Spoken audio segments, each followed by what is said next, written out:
기독교에서 이단의 문제는 어제 오늘만의 문제가 아니지요. 여러분, 교회가 세워지는 곳에 항상 이단도 있었다라고 하는 것 우리가 잘 알아야 됩니다. 그래서 이단의 역사는 교회의 역사만큼 길고 또 깊습니다. 그만큼 오래되었다라고 하는 것이죠. 그리고 앞으로도 주님 오시는 그날까지 이단의 역사는 계속 이어질 것입니다. 결론은 심판받겠지요. 예. 우리가 수요일 저녁에 계속해서 요한계시록을 강의하고 있는데요. 2장과 3장에서 보게 되어지면 사도 요한은 7교회를 향해서 편지를 띄우지요. 근데 그 7교회를 살펴보게 되어지면 이미 교회 안에 교회를 위기에 빠뜨릴 만한 그 이단이 교회 내부 깊숙하게 자리 잡고 있다라고 하는 것을 알 수가 있고요. 그리고 몇몇 교회는 안타깝게도 그 이단의 세력으로 말미암아서 심각한 영적 위기에 처해 있다라고 하는 사실을 우리가 2장 3장에서 7개의 모습을 통해서 보게 되어집니다. 이것은 교회를 무너뜨리기 위한 사탄의 도전과 공격이 그만큼 끈질기다, 그만큼 집요하다라고 하는 것을 보여주고 있습니다.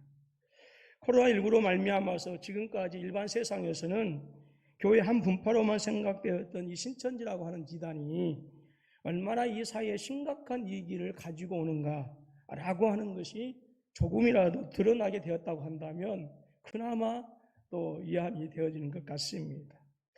여러분, 도올 김용옥 씨라고 하는 분 잘 아실 것입니다. 이분이 구약 폐기론을 주장합니다. 구약을 왜 폐기해야 되는가 두 가지 정도를 얘기하는데요. 첫 번째로 구약은 엄연한 유대교의 경전이다라고 하는 거예요. 유대교의 경전이기 때문에 구약 필요 없다. 두 번째로 구약 신약할 때의 약은 계약인데 구약은 헌계약이다라고 하는 거예요. 그래서 우리가 신약이라고 하는 새 계약을 우리가 가지고 헌계약을 갱신했기 때문에 그래서 새 계약을 따라야지 헌계약을 따라서는 안 된다라고 하는 거예요. 그러면서 그는 그렇게 얘기해요. 구약은 예수를 믿는 크리스천에게 신앙의 대상일 수 없다. 이에 반기를 들면 그런 크리스천이 아니다라고 주장했어요. 그러니까 자기가 진리가 되어지는 거예요. 자기 말이 안 따르면 크리스천이 아니다라고 하는 거예요. 얼마나 교만합니까? 근데 놀라운 것은 이 양반이 어릴 때 엄마 아빠가 신앙생활 했다는 걸 아세요? 학교 들어와서 성경을 한 구절씩 안 외우면 해초리 맞았다고 합니다. 그래서 여러분, 구약이 유대교의 경전이기 때문에 헌계약이기 때문에 버려야 된다라고 하는 이렇게 주장을 하고 있는데 여러분, 그러나 또 이렇게 생각해 볼 수 있어요. 만약에 구약이 유대교의 경전이기 때문에 구약을 버려야 한다고 한다면 그러면 신천지가 성경을 사용하기 때문에 기독교가 성경을 버려야 한다라고 하는 얘기나 진배 없다라고 하는 거예요. 그거 맞지 않아요? 성경이 유대교의 경전이기 때문에 구약을 버려야 한다고 하면 신천지가 성경을 사용하기 때문에 기독교는 성경을 버려야 된다는 얘기와 똑같아요. 여러분, 우리 대한민국의 정체성을 이야기할 때에 비록 신화에 불과할지라도요, 단군의 이야기를 빼놓고 우리 대한민국의 정체성을 이해할 수가 없어요. 제가 지난주에 앙 돈가스 집을 갔는데요. 그 돈가스가 얼마나 큰지, 이 홍익 인간이 당군의 어떤 그런 칠이 어떤 그 당군의 어떤 뭐다 아니겠어요? 그 세상을 다스리는 그 원리 아니겠어요? 세상을 늘 이롭게 한다라고. 그래서 그런지 돈가스가 그렇게 크고. 그래서 여러분, 우리는 물론 그 신화라고만 치부해버리지만 세상 사람들은 대한민국의 정체성을 얘기할 때에 여러분, 당군이라고 하는 이 신화를 얘기 안 할 수가 없어요. 여러분, 대한민국의 역사 정체성을 얘기할 때 고구려 백제 신라의 삼국 이야기를 제외시키고 여러분, 우리 민족의 뿌리와 역사를 얘기할 수 있을까요? 안 됩니다. 고려의 역사, 조선의 역사를 빼버리고 우리 대한민국의 그 정체성을 얘기한다라고 하는 것 자체가 어불성설이에요. 여러분, 어느 민족이든지 그 민족의 정체성은 그때 바로 형성이 되어지는 것이 아니라 어느 민족이든지 어느 나라이든지 간에 이미 수천 년 전부터 어떤 문화적인 전통과 역사를 통해서 그 민족의 정통성이, 정체성이 형성이 되어지는 거예요. 그래서 여러분, 구약은 이스라엘만의 역사가 아니에요. 구약의 모든 역사와 사건과 기록은 누구에게 초점이 맞추어져 있어요? 예수 그리스도에게 초점이 맞추어져 있고요. 그래서 주님의 오심과 사역, 즉 온 인류를 향한 하나님의 구원의 역사가 이스라엘이라고 하는 한 민족을 선택하시고 그 민족을 통해서 세상에서 그 하나님의 구원의 역사가 진행되어진다라고 하는 것을 보여주는 것이 구약이에요. 그래서 구약을 볼 때는 성도의 관심이 이스라엘 민족이라고 하는 그 민족에 초점을 맞춰서는 안 되고 그 민족을 선택하시고 그 민족을 사용하셔서 구원의 역사를 이루어 가시는 하나님의 은혜와 사랑에 초점을 맞추어져야 온전히 성경을 볼 수가 있는 거예요. 그런데 구약이 유대교의 경전이기 때문에 폐기되어져야 된다라고 하는 것은 이 구약의 역사를 통해서 펼쳐지는 하나님의 역사를 알지 못하고 보지 못하고 이스라엘 민족에게만 초점이 맞춰져 있기 때문에 그런 가당토 않는 얘기를 하게 되어지는 것이죠. 만약에 하나님의 은혜와 역사에 대한 우리의 초점이 흐려지고 말씀드렸던 것처럼 이스라엘이라고 하는 이 민족에게만 성도들의 관점이 초점이 맞추어 고정되어진다고 한다면 우리는 이스라엘 민족과 아람 민족에 대한 편견을 가지고 이스라엘 민족은 선하고 아람 민족은 나쁘다라고 하는 잘못된 그 선입관을 가질 수밖에 없어요. 그래서 여러분, 광화문에서 이스라엘 국기를 들고 다니는 정말로 웃지 못하는 웃기는 일이 벌어지게 되어진 거예요. 왜 그런가? 구약의 이스라엘 민족에게 초점이 맞춰졌기 때문에 그들이 광화문에서 이스라엘 국기를 가지고 다니는 거예요. 여러분, 구약은 폐기해야 할 헌계약이 아닙니다. 구약을 통해서 왜 우리 주님께서 하늘 영광 권세를 버리시고 인간의 몸을 입으시고 이 땅에 오셔야만 했는가에 대한 그 역사적인 실제적인 증거를 구약이라고 하는 역사를 통해서 우리가 증거받을 수가 있는 거예요. 그래서 구약은 하나님의 구원의 은혜와 사랑이 인류의 역사에서 펼쳐진 실제적인 증거라고 한다면 신약은 구약에서 펼쳐진 하나님 구원 역사의 성취이고 그리고 구약의 구원 역사에 대한 완벽한 신학적인 이론과 근거를 정립해 주는 것이 신약이에요. 신약. 그래서 구약을 절대로 폐기해 버릴 수가 없어요. 너무 얘기가 어려운가요? 근데 이제는 이 정도면 들어야 돼. 여러분, 그래서 구약을 폐기한다라고 하는 이야기는 경청할 가치도 없는 타락한 지식인의 말장난에 불과해요.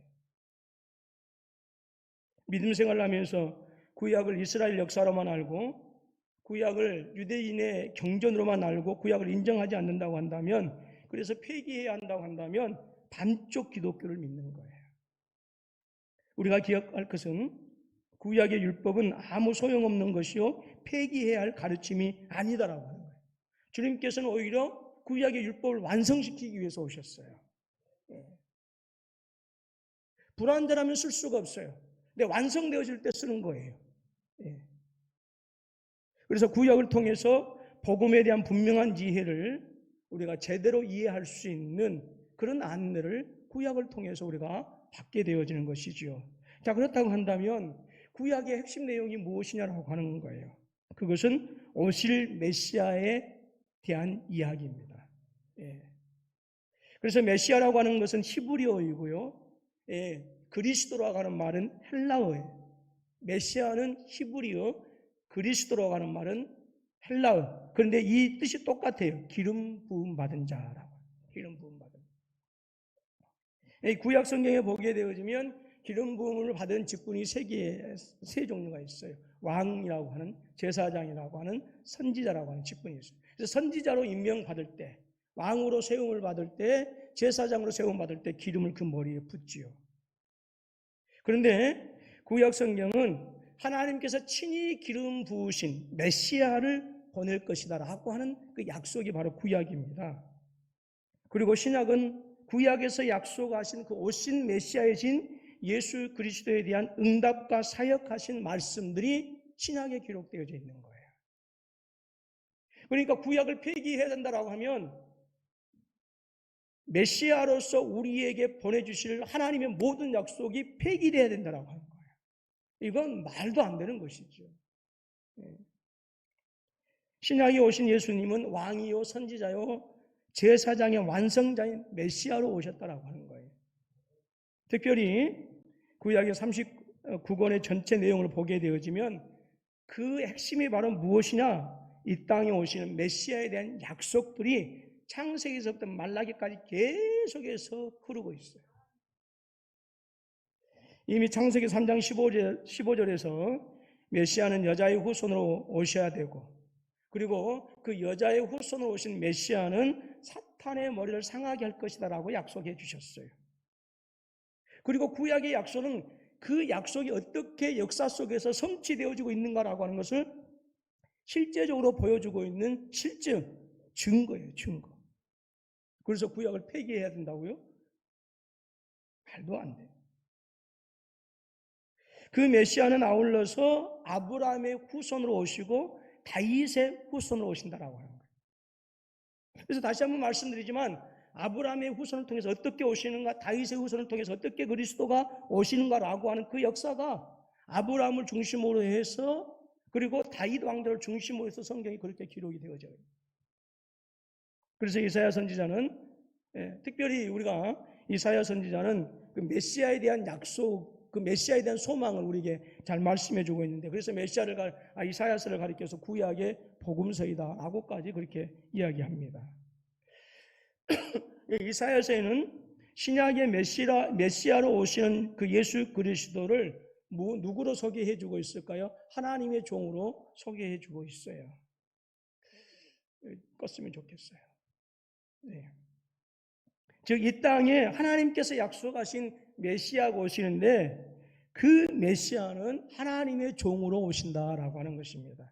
즉 이것은 하나님께서 약속하신 그 구원의 약속을 한치 오차도 없이 정확하게 완벽하게 하나님의 종으로 오신 그 메시아가 철저히 이루신다라고 하는 그런 의미를 우리에게 말씀해 주는 것입니다. 특히 이사야서 53장에서는 이 땅에 오신 메시아가 종으로 오셔서 고난받으실 것을 예언해 주셨어요. 먼저 저와 여러분들이 인정할 것은 예수님은 구약에 약속하신 메시아로서 이 땅에 오셨다라고 하는 거예요. 하나님의 기름 부음을 받은 메시아이신 예수님께서는 그 놀라운 신성과 영광과 권세를 내려놓고 이 땅에 종으로 오셔서 고난과 죽임 당할 것임을 오늘 본문의 말씀에서 이미 약속해 주고 있는 것입니다. 여러분, 기독교는 무엇보다도 예수님의 고난당하심과 죽으심의 십자가를 믿습니다. 그런데 어떤 목사님들은 예수님의 부활만 강조하는 경우가 있어요. 그래서 로마기 1장 3절 말씀에서인가요? 죽은 자 가운데서 다시 살아나셔서 하나님의 아들로 인정되셨다고 하는 그 구절 가지고, 그래서 예수님께서 부활하셨기 때문에 하나님의 아들로 인정받으셨다라고 그렇게 얘기를 한 사람들도 있어요. 근데 아니에요. 물론 부활을 통해서 예수 그리스도께서 하나님의 아들로 인정되셨는데 3절 말고 그 앞절의 2절 말씀을 보면 이미 그렇게 말씀하고 있어요. 미리 약속하신 성경과 예언자들과 선지자를 통해서 그 아들에 관하여 증거한 것이라고 말씀하셔서 구약에 기록되어진 성경과 구약에서 선지자들과 예언자들이 말씀하고 있는 것은 예수 그리스도가 하나님의 아들이신 것을 이미 구약의 선지자들도 증거했어요. 3절에서만 증거하는 것이 아니라 2절 말씀에서 보고 있어요. 그래서 특별히 여러분 이단들 보게 되어지면요 꼭 그 한 절만 갖고 얘기합니다. 그래서 심지어 우리 시찰에서는 예수 그리스도의 부활을 통해서 하나님의 아들이라고 인정을 받는다라고 하는 이 사실만 가지고 주장하는데 그것을 받아들이지 않으면 교제도 안 하는. 그래서 제가 그랬어요. 이단이네요. 그랬어요.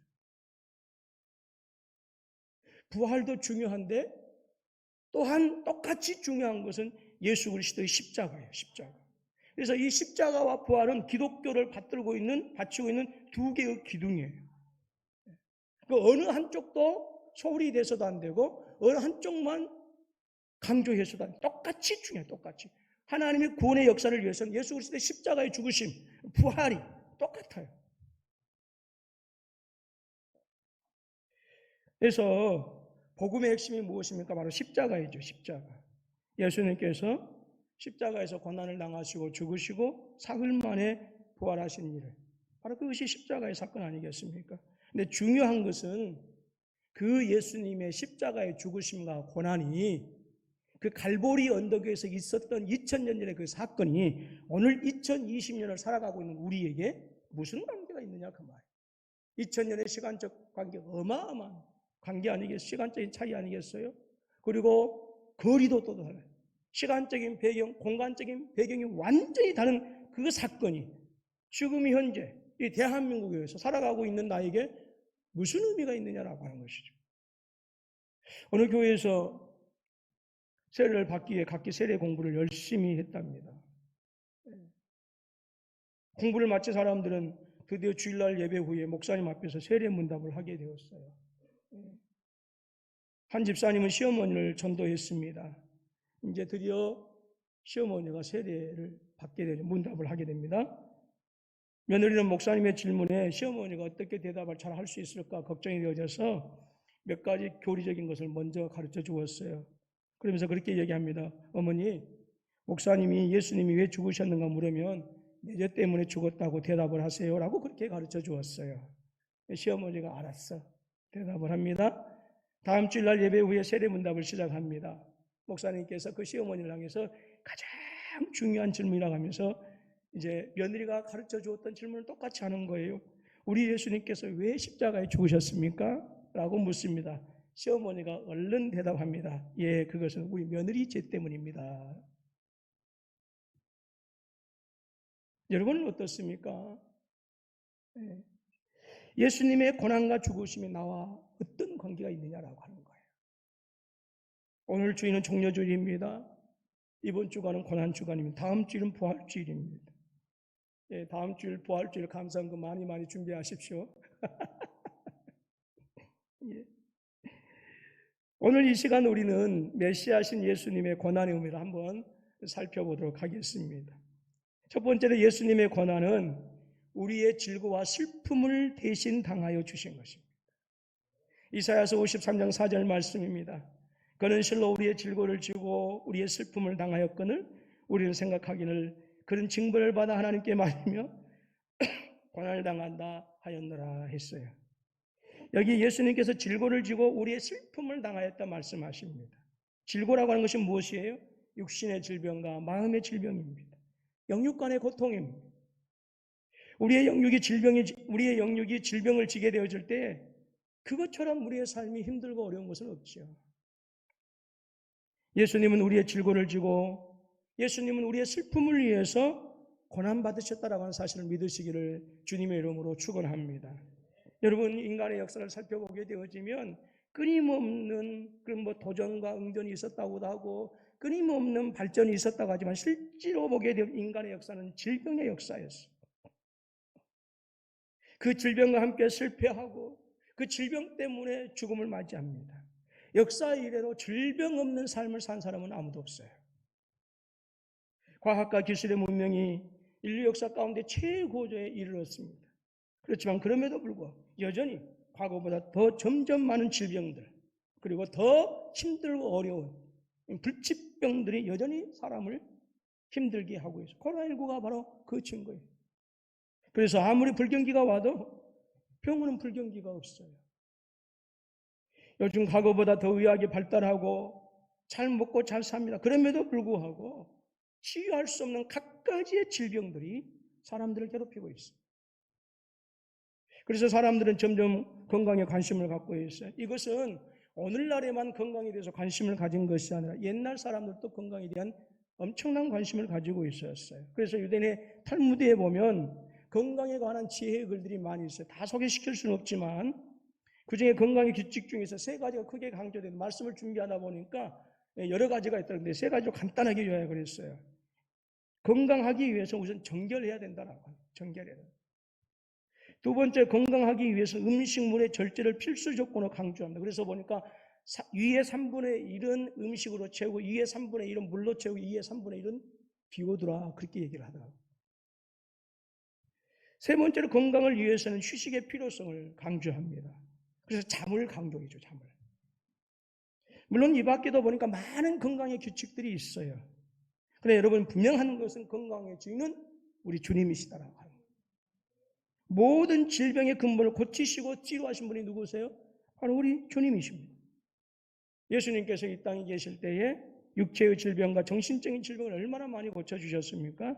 자, 마태복음 8장 16절로 17절 말씀인데요. 우리 모두가 다 함께 읽어보도록 합니다. 시작. 사람들이 귀신 들린 자를 많이 데리고 예수께 오거늘 예수께서 말씀으로 귀신들을 쫓아내시고 병든 자를 다 고치시니 이는 선지자 이사야가 하신 말씀에 우리의 연약한 것을 친히 담당하시고 병을 짊어지셨도다 함을 이루려 하심이더라 했습니다. 여러분, 우리 인간이 질병에 걸리게 된 이유가 무엇일까요? 죄 때문입니다. 죄 때문에. 아담이 하나님 앞에 범죄한 이후부터 인간은 병들고 늙게 되었습니다. 왜 인간이 병들고 늙게 되었을까요? 사실은 죄로 인하여서 땅이 이미 엉겅퀴를 낸다고 하는 것이 이미 우리에게 완전한 건강을 땅에서는 얻을 수 없다라고 하는 거예요. 바로 인간이 저지른 죄는 이 땅에 저주를 가지고 오게 되어졌고, 근데 이 모든 것은 아담이 지은 그 원죄 때문이다라고 하는 거예요. 좀 억울하지 않아요? 우리 선악을 알게 하는 가시를 따먹지도 않았는데.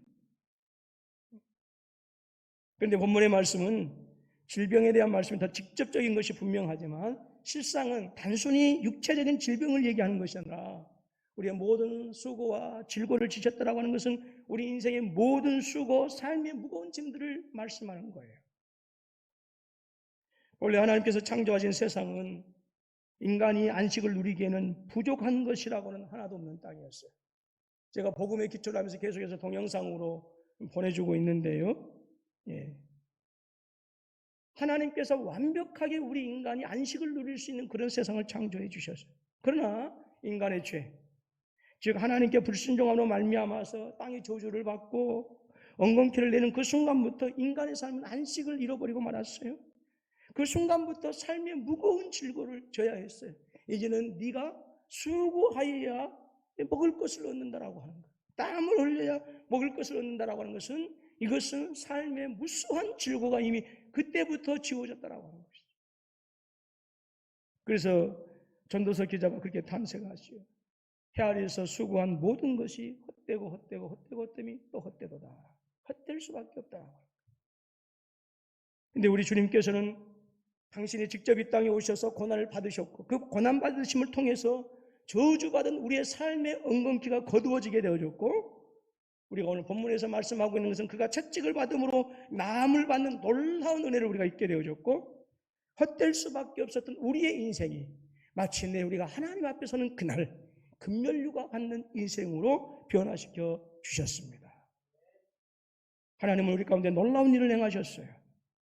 이사야서 43장 18절로 19절 말씀에 보면 이 말씀은 1차적으로 이스라엘 민족의 회복을 말씀하시면 결과적으로는 예수 그리스도를 통한 하나님 나라의 백성들, 교회의 회복을 약속하신 말씀이에요. 우리 함께 읽어보도록 할까요? 시작. 연일을 기억하지만 보라 내가 새 일을 행하리니 이제 나타낼 것이라. 너희가 그것을 알지 못하겠느냐? 반드시 내가 광야의 길을 사막의 강을 내리니. 여러분 광야의 길이 나오고 사막의 강이 나온 이 아름다운 역사는 무엇 때문에? 바로 예수 그리스도의 고난의 대가로 주어진 것입니다. 코로나19가 바로 우리로 하여금 힘들게 한다 할지라도 여러분 주님의 고난을 묵상하시면 능히 이 위기를 은혜로 지낼 수 있는 복된 은혜가 함께 할 줄로 믿습니다. 두 번째로 우리 예수님의 고난은 우리의 허물과 죄악을 대신하는 고난이셨습니다. 자, 이사야서 53장 5절 6절 말씀을 같이 읽습니다. 시작. 그가 찔림은 우리의 허물을 인하며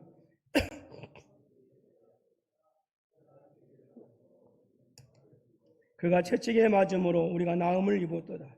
우리는 다 양 같아서 그릇 행하며 각기 제 길로 갔거늘 여호와께서는 우리 무리의 죄악을 그에게 담당시키셨도다 그랬어요. 여기 보면 우리의 허물과 우리의 죄악 때문이라고 예수님께서 찔리시고 그 상하셨다라고 말씀합니다. 예수님이 나를 대신해서, 저와 여러분들을 대신해서 죄의 삭신 징계를 받으셨고, 그 죄의 삭신 징계를 받으심으로 내가 평화를 누리게 되어졌고, 예수님께서 채찍에 맞으심으로 내가 나음을 입었다라고 말씀하고 계세요. 여러분, 이 세상에는요, 허물 없는 사람이 없어요. 혹시 허물 없으신 분 계세요? 예, 아무도 없어요. 예. 이 세상에 죄가 없는 사람은 한 사람도 없습니다. 의인은 없나니 한 사람도 없더라고 로마서에서 사도 바울이 얘기했어요. 그래서 세상 사람들도 그렇게 얘기합니다. 털어서 먼지 안 나는 사람 없다라고 하는 것이죠. 우리가 매일 살고 있는 집안에 아무리 열심히 청소하고 깨끗이 해야 돼요. 아침에 유리창으로 햇빛이 비치는 것을 보게 되어지면 그 방에 너무나도 많은 먼지가 있는 것을 우리가 보지 않습니까? 그렇다라고 하는 거예요. 성경은 만물보다 부패하는 것이 우리의 마음이라고 그렇게 증가. 부패한 마음에서 부패한 말이 나오게 되게, 부패한 마음에서 부패한 행동이 나오는 거예요. 그 허물과 죄하고 우리 이 땅에서 부패한 인생을 살다가 결국 마지막 가야 할 곳이 어디입니까? 바로 지옥입니다. 문제는 이 세상에서 어떻게 하면 그 부패의 허물을 해결받을 수 있는가 하는 것입니다. 대부분 이 세상은 부패의 허물을 공격하고 정죄합니다. 매일 우리가 대하는 신문, TV, 뉴스는 부패와 허물을 들추어내고 정죄하고 공격합니다. 물론 이것을 제대로 한 것은 없습니다만은 대부분의 사람들은 허물과 부패를 밝혀내는 데는 도같았어요. 그런 허물과 죄를 찾아내서 벌금을 물리고 감옥에 넣고 여러 가지 징계를 주는 법과 제도가 잘 발달되어 있는데도 불구하고 우리나라는 그게 안 되니까 문제지요. 2000년 전에 오신 예수님은 우리의 허물과 죄를 대속하여 주셨습니다. 현장에서 가늠한 여인도 용서해 주셨습니다. 서부인이나 부인하고 예수님을 배신했던 제자도 용서해 주셨어요. 교회를 앞장서서 핍박하고 심지어는 죽이는 데 앞장선 사도 바울과 같은 사람도 용서해 주셨습니다. 누구든지 예수 믿으면 죄악과 허물에 대해서 용서받게 된 줄로 믿습니다. 아담 안에서 물려받은 원죄가 용서받습니다. 조상 때부터 지은 모든 죄가 용서받습니다. 내가 이 땅에서 살면서 지은 모든 자범죄도 용서받아요. 주님이 모든 죄를 대신 담당해 주셨기 때문에 그래요.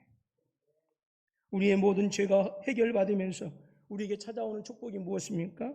그것은 우리가 하나님 앞에서 평화를 누리게 된 줄로 믿습니다. 예수 안에서 그리스도인들이 이 세상에서 현실적으로 누리는 많은 복들 중에서도요, 여러분 심령의 복을 받은 것처럼 큰 복이 없어요.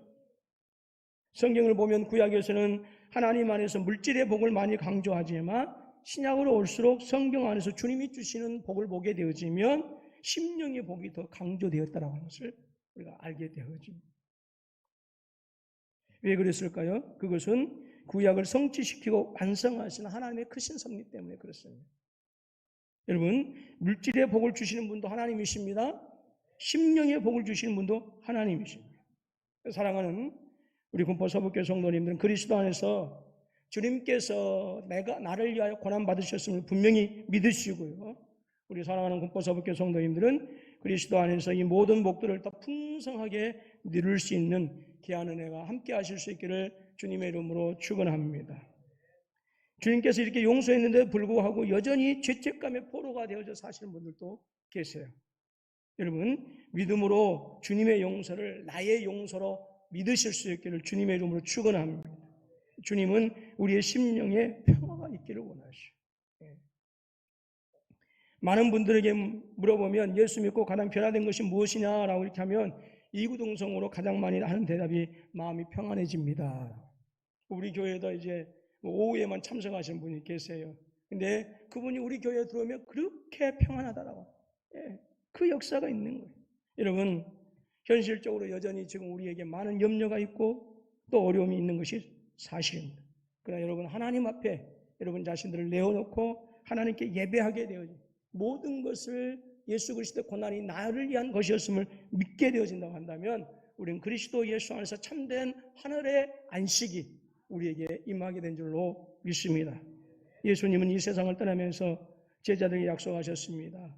이것을 너희에게 이름은 너희로 내 안에서 평안을 누리게 하려 함이라. 세상에서 너희가 환난을 당하나 담대하라. 내가 세상을 이겼노라. 요한복음 16장 33절의 말씀이죠. 여러분, 예수 안에 있으면 세상이 줄 수 없는 평안을 얻습니다. 예수 안에 있으면 세상이 줄 수 없는 자유함이 우리 가운데 있는 거예요. 여러분, 이것이 바로 이로부터 하나님께서 주시는 신령한 평안입니다. 이 평안을 여기에 참석하고 있는, 또 영상으로 각처에서 예배하고 있는 우리 모든 군포사복계 성도님들, 우리 유초등부, 중고등부, 우리 모든 청년부들, 우리 장년부에게 함께 누리실 수 있기를 주님의 이름으로 축원합니다. 여러분, 이 자유함이 우리에게 있어요. 코로나19로 인하여 마음이 답답하고 두렵고 떨리는 분들도 계실지 모르겠습니다. 이 고난 중간에 함께 기도하시면서 주님의 고난을 묵상해 보십시오. 분명히 세상이 줄 수 없는 하늘의 평안이 임하게 될 줄로 믿습니다. 세 번째로, 이 예수님의 모든 고난은 바로 하나님의 사랑 때문이었다라고 하는 거예요. 6절 말씀을 같이 읽습니다. 시작. 다 양 같아서 그러되 행하여 각기 제 길로 갔거늘 여호와께서는 우리 무리의 죄악을 그에게 담당시키셨도다 했습니다. 여러분, 저와 여러분들은 성경에 뭐라고 그랬어요? 목자 없는 양같이 잘못된 길을 갔어요. 예. 여러분들 광야에 가시보게 되면 거기는요 수천 길, 수만 길이 나와 있습니다. 양들이, 염소들이 다니는 길이에요. 근데 그곳에 목자가 없으면 양들은 전혀 엉뚱한 데로 가서 짐승의 밥이 되고, 그리고 물 없는 곳에서 헤매다가 죽임을 당합니다. 수천 수만의 그 길이 있음에도 불구하고 그들이 푸른 초장 맑은 시냇물로 갈 수 있는 것이 왜 그래요? 목자가 있기 때문에 그렇다라고 하는 거예요. 그런데 예수님 오시기 전에는 오늘 우리가 인생의 수없이 많은 그 길들에서 진정한 신령한 물을, 그리고 영생의 양식을 먹고 마시지 못해서 굶주리고 죽어갔다고, 방황했다라고 하는 것이죠. 그러나 하나님께서는 우리들의 죄악을 그 아들 예수 그리스도에게 담당을 시키셨어요. 여기 담당이라고 하는 것은 어떤 의미일까요? 대신해서 담당한 거예요. 대신해서. 예수님은 죄가 없으신 분입니다. 죄 없으신 예수께서 죄인들의 죄를 대신해서 담당하여 저와 여러분들을 위해서 죽으셨더라고요. 무엇 때문에? 하나님의 사랑 때문에. 그래서 예수님은 죄의 값인 사망을 십자가에서 담당하셨습니다. 예수님은 죄의 값인 지옥의 심판을 십자가에서 담당하셨어요. 누구를 대신해서? 나를 대신해서. 예수님께서 이 땅에 오신 목적은 오늘 나를 대신해서 나의 죄를 대신 담당하시기 위해서 오셨어요. 그래서 마가복음 10장 45절에서 인자가 온 것은 섬김을 받으려 함이 아니라 도리어 섬기려 하고 자기의 목숨을 많은 사람의 대속물로 주려 함이라고 말씀하셨어요. 그 이유가 무엇입니까? 우리를 불쌍히 여기시고 저와 여러분들을 사랑하시기 때문에 그렇다라고 하는 거예요. 그래서 우리를 위하여 예수님께서 십자가 지셨어요.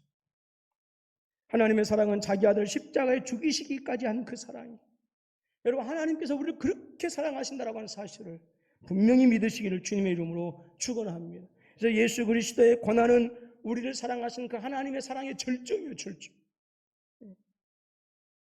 우리가 복음 중에 복음으로 여기는 성경 요절이 있습니다. 요한복음 3장 16절 말씀입니다. 하나님이 세상을 이처럼 사랑하사 독생자를 주셔서 이는 저를 믿는 자마다 멸망치 않고 무엇을 얻게 하려 하심이니라? 영생을 얻게 하려 하심이니라. 여기 보면 이처럼 사랑하사라고 말씀합니다. 그것은 바로 독생자를 주시기까지 사랑하신 것입니다. 그 독생자를 어디에 주셨어요? 갈보리 언덕에 십자가에 내어주셨어요. 그만큼 우리를 사랑하셔. 여러분, 인류에게 수치스러운 제도가 있다고 한다면 그 중에 하나가 노예 제도일 것입니다. 하나님께서 이런 노예 제도를 통해서 우리에게 가르쳐주고 있는 것이 무엇일까요? 성경에서 종이라고 하는 말은 다른 말로 하면 노예라고 하는 말이에요. 노예. 노예는 그 부모도 노예이고 그가 난 자식도 노예입니다. 미국에서 노예가 매매되는 때의 일입니다. 흑인과 백인 사이에 태어난 한 혼혈 여성이 있었는데 20세 때 그의 주인이 죽었어요. 그래서 그녀는 노예 시장에서 경매에 붙여지게 되어졌습니다. 처음에 $100로 시작해서 점점 올라가서 $1000까지 되어죠. 다시 $1100까지 올라갔습니다.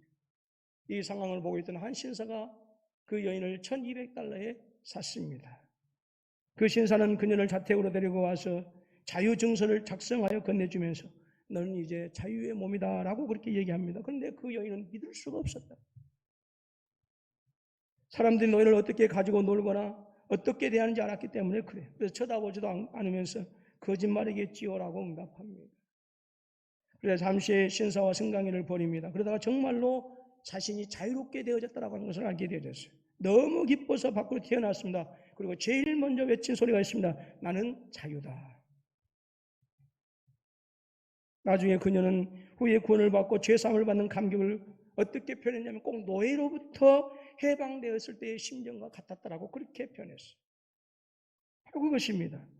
우리 주님의 고난과 죽으시면 이 세상의 노예보다도 더 비참한 죄의 노예, 사망의 노예, 죽음의 노예에서 저와 여러분들을 자유롭게 하시기 위해서 우리 주님께서 십자가에서 우리를 대신해서 고난을 받으신 것입니다. 우리가 죄에서 구원받은 것은 예수 그리스도께서 십자가에 피 흘리셔서 그의 피값으로 되어진 줄로 믿습니다. 우리는 거기에 전혀 어떠한 공로나 인간적인 조건이 없습니다. 오직 우리 주님의 사랑에 근거해서 오늘 저와 여러분들이 하나님의 자녀가 되어지고 다시 하나님의 형상으로 회복되어지고 그리스도 예수 안에서 누리게 되어진 하늘의 안식이 우리에게 주어진 것, 즉 구원받게 되었다라고 하는 것이죠. 하나님은 저와 여러분을 사랑하십니다. 아멘. 우리 영상으로 드리고 있는 우리 모든 성도님들도 혹시 가정에서 함께 예배하고 있는 가족의 얼굴을 바라보면서 함께 인사합니다. 하나님은 당신을 사랑하십니다. 예. 오늘 서로 보면서 인사하고 하나님은 당신을 사랑하십니다. 또 여러분 가슴을 가리켜서 하나님은 나를 사랑하십니다. 하나님은 나를 사랑하십니다. 믿으시기를 주님의 이름으로 축복합니다. 예. 우리 주님의 이 사랑에 감복하여 이제는 주의 영광을 위해서 사랑하는 구원받은 백성이 되어야 된 줄로 믿습니다. 주님은 이제는 우리가 하나님의 백성으로 하나님의 자녀로 살기를 원하십니다. 하나님의 영광을 위하여 살아가는 삶이 되시기를 원하신다라고 하는 거예요. 주님의 고난, 다른 나를 위한 고난입니다. 예수님은 우리의 질고와 슬픔을 위하여 고난받으시고 죽으셨습니다. 예수님은 우리의 허물과 죄악으로 인하여 고난받으시고 십자가를 지셨습니다. 이렇게 나를 위하여 고난받으시고 죽으신 이유는 단 하나입니다. 심판하시는 것이 아니라 나를 살리시는, 나를 사랑하시는 그 주님의 사랑 때문이다라고 하는 거예요. 이제 십자가에서 고난받으시고 죽으신 예수님을 믿는 그 믿음으로 질고와 슬픔을 이기시고 허물과 죄악을 이기시고 참 자유와 기쁨을 날마다 누리고 살아가실 수 있기를 주님의 이름으로 축원합니다. 고난주간을 맞이해서 나를 위하여 고난받으신 주님을 이 한 주간 묵상해 보셨으면 좋겠습니다. 그래서 이 코로나19를 훌륭하게 극복하시고 또 주님의 제자로 승리하시는 한 주간이 되실 수 있기를 주님의 이름으로 축원합니다.